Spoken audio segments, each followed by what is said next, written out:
Okay, so we're going to do a quick introduction to InDesign so you can learn some of the ins and outs of what you're doing. All right. We already looked at some of these tools, but we're going to look at them again more specifically. The T tool is the type tool, text tool, whatever you're going to use that has text in it. So big headlines, you draw big strokes, and you'll use a large font, right? You can make it even bigger, change the font size. All right. Pictures is this is the picture box with the X through it that designates that you're going to have some kind of picture or graphic. We're going to make a big dominant photo. It has the X through it, so we know the photo is going to go there. And then you can have these other elements. Rectangle tool, if you click and hold there, it's going to show you some other ones. So circles, polygons. We have the rectangle tool. So let's say we're going to put a sidebar right here, just like a infographic or some kind of survey results or something like that. And so here is I create an element that's not a picture.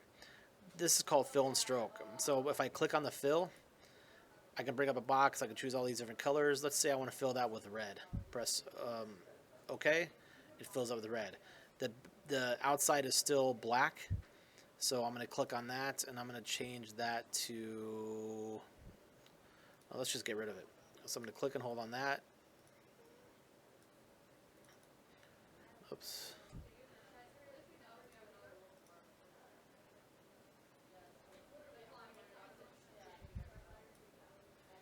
Apply none. Sorry.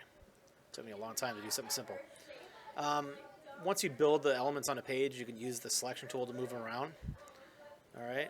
Just move around. You could rotate them.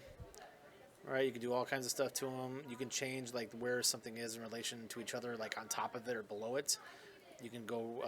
You could do command click or control click. I can't remember which. I'm using a mouse. Double finger click, and you can go to arrange, send back, or send to the front to have things be on top of each other. Let's see, that's not exactly right.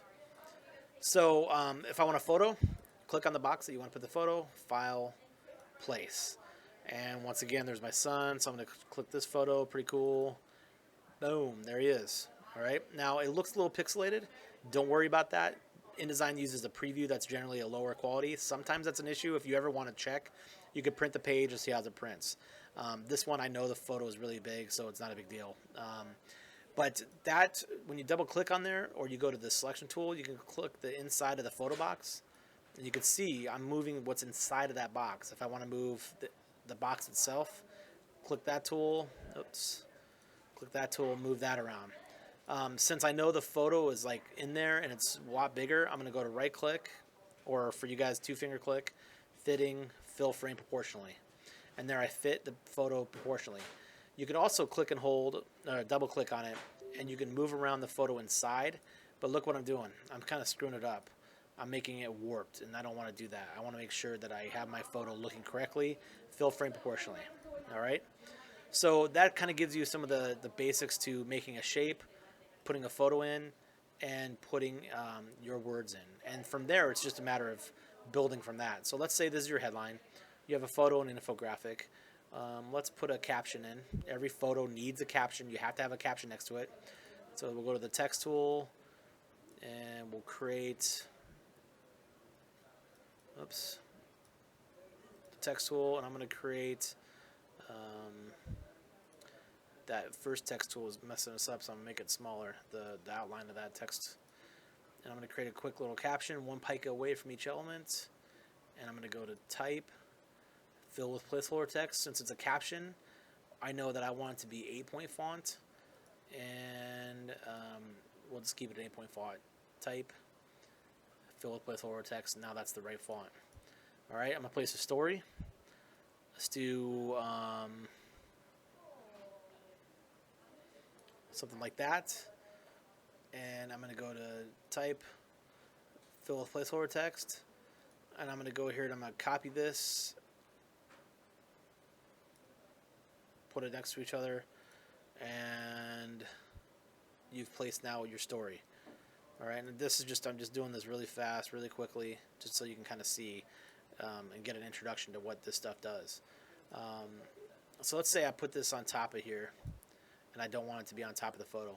Since this is selected, I'll right click, or I'll double finger click, and then I'll send it to back. You can arrange where things are in relation to each other. You can make odd shapes. You can use a pen tool, for instance, and you can create like a click there, click, click, close the shape, and that allows you to also place pictures in it. So we'll put Darth Vader in there with his balloons. And that's how they did something like this one right here with the odd looking shapes. Really easy. They do the 12 in front. See how it's faded out? You can do that pretty easily too. So let's make a giant 12. 12, and then I'll highlight it, change the size to 233 maybe. Put it on top of Logan. But now you can't see his awesome face a little bit. So I'm going to go ahead and I'm going to go to Window, Effects, and the opacity changes how something fades in or fades out. I could also highlight that and change the color of the text. You can go make one part green, right? InDesign, anything you see professionally is possible, all right? And so then that thing moves around just like they did before. So you can see how it's see-through no matter what you're putting it on, because I made the opacity see-through. And you can do that for any element. So that one right there, I want to go to Window, Effects again, lower my opacity, and now it's see-through. Now I can put that over other stuff. Since it's under that one, it doesn't work, but that's what opacity is for. The zoom tool is pretty good to use. If you ever want to double check, you can just click and zoom in on your pages for some fine tunes. You want to go back, click View, Fit Spread and Window. Takes you all the way back. And basically that's the very basics in InDesign. You got the line tool, you can make lines. If I go to Window, Stroke, I can make that line thicker.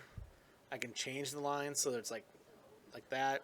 I can start it with a square, end it with an arrow, then I can move this all around, change it. There's a lot of different things you can do with InDesign. So